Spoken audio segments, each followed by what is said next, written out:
Agora a gente fala que mais de 66 mil pessoas estão esperando na fila por um transplante aqui no Brasil. Desses, 382 pacientes esperam por um coração. O assunto ganhou destaque nessa última semana depois do apresentador Faustão entrar na fila por um transplante do órgão no Sistema Único de Saúde. Sobre isso a gente conversa agora ao vivo com o médico nefrologista Gustavo Fernandes Ferreira, ele que é presidente da Associação Brasileira de Transplante de Órgãos. Doutor, obrigada por conversar com a gente. Bom dia para o senhor, boa tarde já, meio-dia agora. Boa tarde, Muriel. Um prazer estar aqui. A gente está discutindo um tema dessa relevância nesse domingo com vocês. Queria começar entendendo, doutor, qual que é o tempo assim, médio de espera para receber um transplante aqui no Brasil? A gente está acompanhando, por exemplo, o caso do Faustão e muita gente, inclusive, se chocou nas redes sociais que o próprio Faustão está esperando pelo SUS justamente para a liberação de um coração. Como é que funciona esse trâmite todo? Muriel, no Brasil, cada órgão tem as suas particularidades, ou seja, e com isso faz com que cada órgão tenha um tempo diferente de espera para o transplante. No caso do coração, especificamente, nós temos os critérios de alocação dependendo da gravidade do paciente. Existem as chamadas prioridades. Quanto mais grave um paciente, mais alto ele vai ficar na lista do transplante, com maior chance de conseguir o transplante. Já no transplante de rim, a compatibilidade é mais importante, ou seja, o tempo em lista não é tão importante quanto a compatibilidade genética. Quanto maior a compatibilidade com aquele doador, maior a chance daquele paciente conseguir um órgão.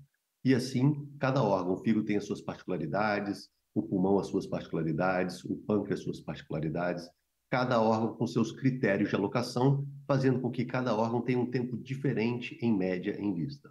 O rim é o órgão que tem maior demanda. Hoje são 37 mil brasileiros aguardando por um rim. Consequentemente, o tempo em lista é superior aos outros órgãos, como o coração e pulmão, que temos menos de 400 pessoas aguardando por um transplante. E quais são os critérios específicos, por exemplo, de transplante de coração para definir que aquele coração vai para aquela pessoa?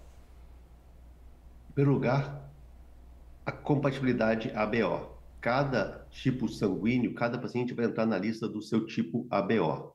Depois, os critérios de gravidade, associado aos critérios de regionalização. Dependendo da região que o paciente está aguardando um transplante, ele depende de um tempo curto de deslocamento de onde está tendo aquele doador para que ele chegue a tempo naquele possível receptor, fazendo com que as listas no nosso país sejam regionalizadas. Cada estado organiza a sua própria lista. O estado de São Paulo tem a sua lista, o estado de Minas Gerais aqui conosco tem a própria lista, e assim consequentemente, fazendo com que cada doador em cada uma dessas regiões irá ofertar o órgão para aquela região, fazendo com que o tempo de deslocamento seja curto, dando maior chance de sucesso ao transplante. Perfeito. Quanto tempo que um órgão ele aguenta realmente fora do corpo do doador nesse caminho para o corpo da pessoa que vai receber? Vamos lá. Cada órgão também tem os seus critérios. Sim. No coração, entre 4 e 6 horas é o tempo entre a retirada do órgão do possível doador e colocar aquele órgão funcionando no receptor.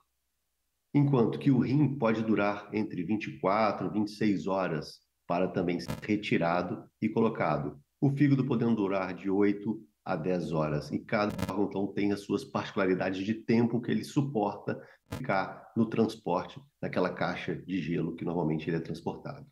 Doutor, cada órgão tem a sua particularidade, mas eu queria que o senhor explicasse um pouquinho o que pode transformar um transplante de órgão em bem-sucedido, assim, qual que é o processo, quais são os principais pontos, assim, que é possível falar por parte aí da medicina de que, olha, esse transplante foi um sucesso?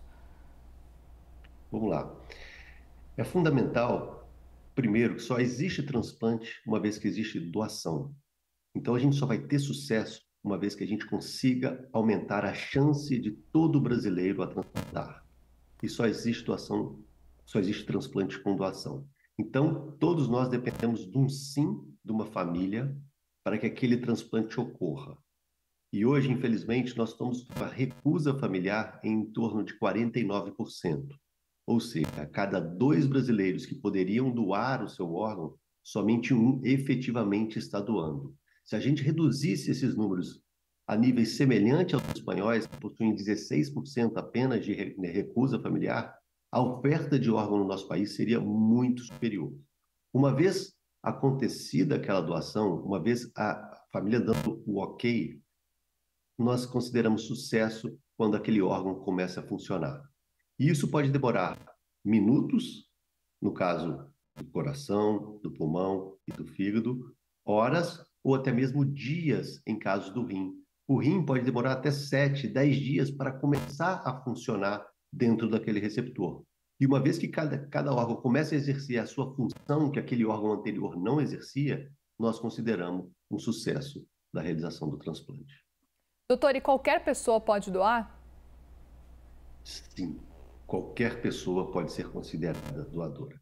Independente da idade, todos os doadores, todas as pessoas são consideradas doadoras.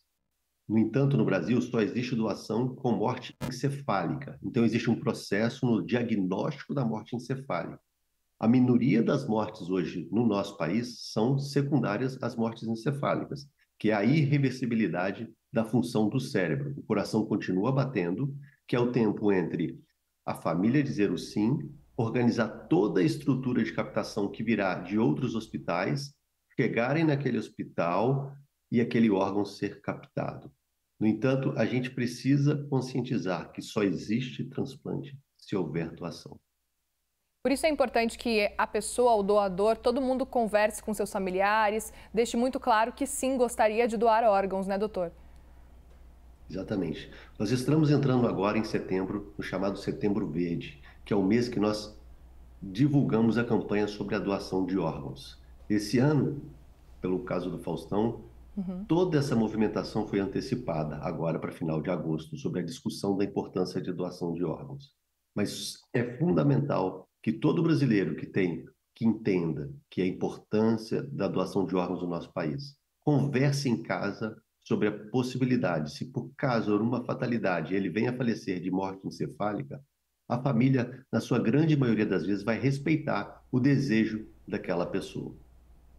E doutor, quanto tempo mais ou menos em média assim vive uma pessoa que, por exemplo, foi transplantada de coração?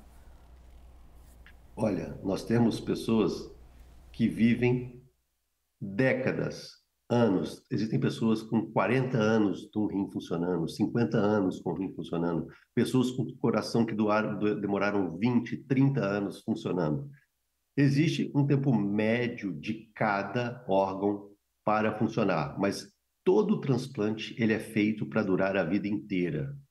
Não existe um tempo máximo de duração do órgão. Cada receptor vai ter as suas particularidades, que poderá funcionar mais ou menos tempo, mas todo transplante ele é realizado com a função de durar a vida toda. Muito legal, doutor. Te agradeço muito pela participação aqui com a gente na CNN nesse domingo. Nós conversamos com o médico nefrologista Gustavo Fernandes Ferreira, ele que é presidente da Associação Brasileira de Transplante de Órgãos. Obrigada, viu, doutor, pelas informações. Volte sempre aqui na CNN. Prazer, Muriel. Um abraço a todos. Bom domingo. Obrigada, doutor.